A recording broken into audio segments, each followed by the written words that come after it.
अब बताते हैं आपको देश के बाहर बैठे दुश्मनों के बारे में और तवांग की घटना पर हो रही हमारे ही देश में राजनीति के बारे में बताते हैं, जिसके तहत तमाम विपक्षी दल दो बातें कर रहे हैं। पहली बात, इस हिंसक झड़प के बहाने भारतीय सेना पर व्यंग करना और दूसरी बात, भारत को युद्ध के लिए उकसाना और यह कहना कि भारत चीन पर सर्जिकल स्ट्राइक या फिर बालाकोट जैसी एयर स्ट्राइक क्यों नहीं कर रहा। आज संसद में इस मुद्दे पर फिर से हंगामा हुआ और कांग्रेस और उसकी सहयोगी पार्टियों ने यह धमकी दी कि अगर सरकार इस घटना पर दोनों सदनों में बहस कराने के लिए तैयार नहीं होती तो वो इस सत्र की कार्रवाई का बहिष्कार करेगी। हमने कल भी आपको कहा था, ये एक ऐसा मुद्दा है, ये एक ऐसा कैच है जो विपक्ष की झोली में आकर गिर गया है और अब विपक्ष ये पूरी कोशिश कर रहा है कि इस कैच से इस मैच को कैसे जीता जाए। यानी यहां पर भी राजनीति जमकर हो रही है। इसके अलावा आज जम्मू कश्मीर की पूर्व मुख्यमंत्री महबूबा मुफ्ती ने एक ऐसा बयान दिया जो सेना का अपमान करने जैसा है।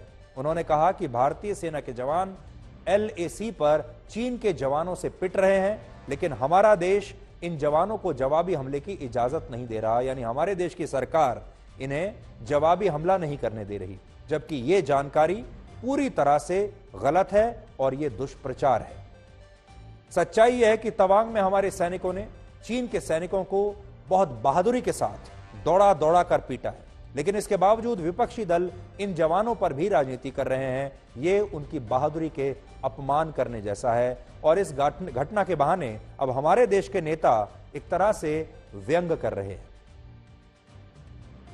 I've already said that they have already, occupied our land in Ladakh. They have also occupied land in Arunachal Pradesh as per the, statement given by the BJP member parliament. But unfortunately, BJP is doing nothing about it. Our soldiers have been beaten up by them. They are not allowed to retaliate. This is a very sorry state of affairs. Very sorry. 9 तारीख का crash हुआ है, वो 17,000 feet नीचे से ऊपर चीन आकर हमारी सेना पर हमला करता है, तो और सरकार बताती है 12 तारीख को।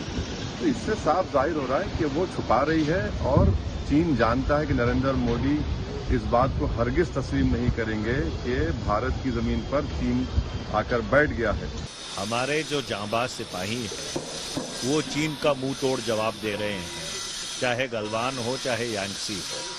पर चीन की मंशा क्या है, चीन क्यों तनाव बढ़ा रहा है सरहद के ऊपर, इसके लिए संसद में एक व्यापक चर्चा की जरूरत है और इसीलिए मैंने कल भी और आज भी काम रोको प्रस्ताव दिया है और उसको लोकसभा में उठाएंगे। जो स्टेटमेंट था वो स्टेटमेंट अधूरा था, उसमें ये जानकारी नहीं दी कि ये अग्रेशन क्यों हुआ, क्यों इस तरीके के क्लैशेस हुए, क्यों ये ऐसी नौबत आई और क्यों ऐसा है कि बार बार चाइना की तरफ से ये अग्रेशन दिख रहा है।